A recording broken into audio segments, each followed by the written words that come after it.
So the book started out to be a personal journey about my own authenticity, but as it developed and as I talked to more people about it, people say, well, you should write a book about this.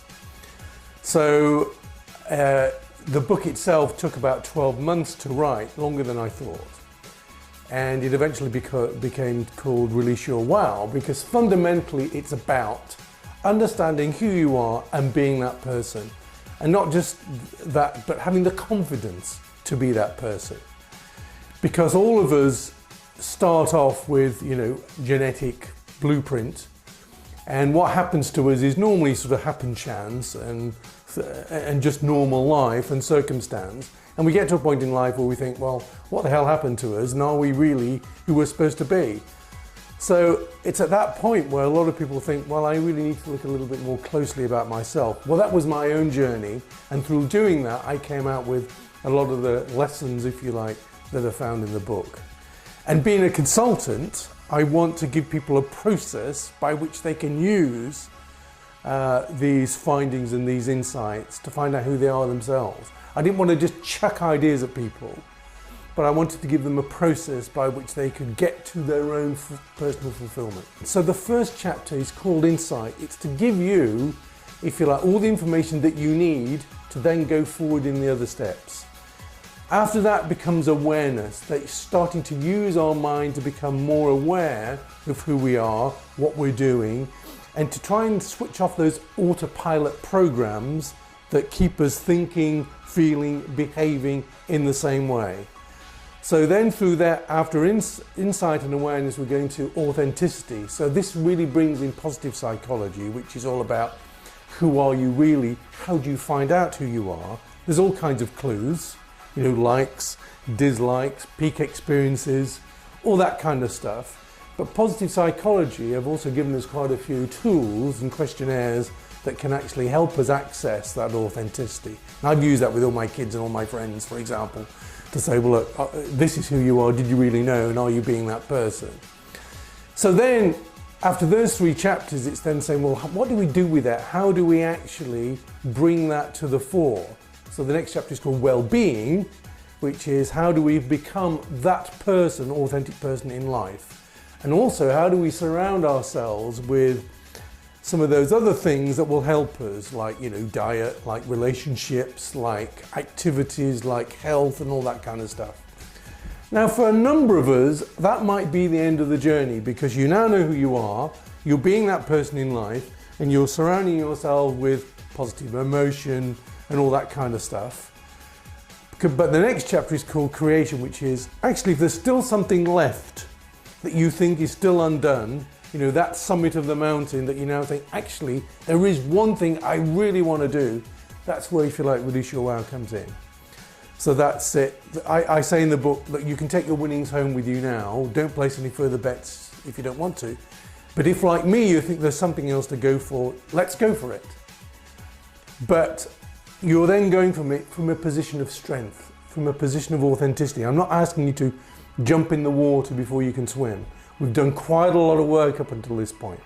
So the next 3 chapters are really all about that, becoming, releasing your wow, how do you make that happen, and then giving back gratitude and the rest of it. So the book is a very logical step process that takes people through those things that they need when they need them. We have to start with an understanding of how we arrived at where we arrived. And what was the process? The fact that we had a genetic blueprint that we got from our parents, a lot of our early experiences had a big impact on us as individuals, perhaps even without us realizing it, to allow us to come to what our current self is. This is how I think, how I feel, how I behave now, which may not be who I am. But we need to at least get people to that understanding. So now that we've got to that level, we do know now from science that we can make massive changes in the way that we think and feel and behave. This is neuroplasticity and epigenetics and all that. So we then start looking at those tools. But that's all very well, but how are we going to use those tools? What are we going to use them for? Well, actually, we need to know who we are really, so that's when authenticity comes in. So we do a lot of work on identifying those clues that we've had throughout our lives that tell us who we are and what we really should be doing. And there's also a bank of questionnaires that I do use from Positive Psychology. Martin Seligman's Penn University in the States, he's got a lot of resources that we will use to help people really identify who they are. And once we've got that understanding, we really want to pick maybe on a couple of those elements of that authenticity and make a start. And so we then started talking about, well, how can you behave? How can you be more authentic? If you are creative, how can you be creative? If you are a nurturer, how might you exploit that? You know, it's really getting then down to the individual elements of authenticity. Now, in addition to that, I did a program of clinical hypnosis because I wanted to access people's subconscious directly to help them make those changes. So in my workshops, we do a series of what I call positive guided visualizations to help people become more aware, become more authentic, and to become more confident. Because ultimately, we can talk a lot about this subject, but we've actually got to make a start. We've actually got to take action. And that's the most important thing. And that action is the first step. Because once we've taken that first step, some of those other steps, which may not be foreseeable now, will start to come into view.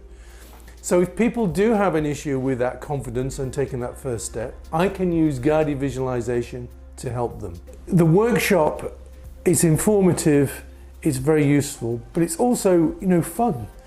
It's also going to be a very stimulating day. People are going to get a lot out of it.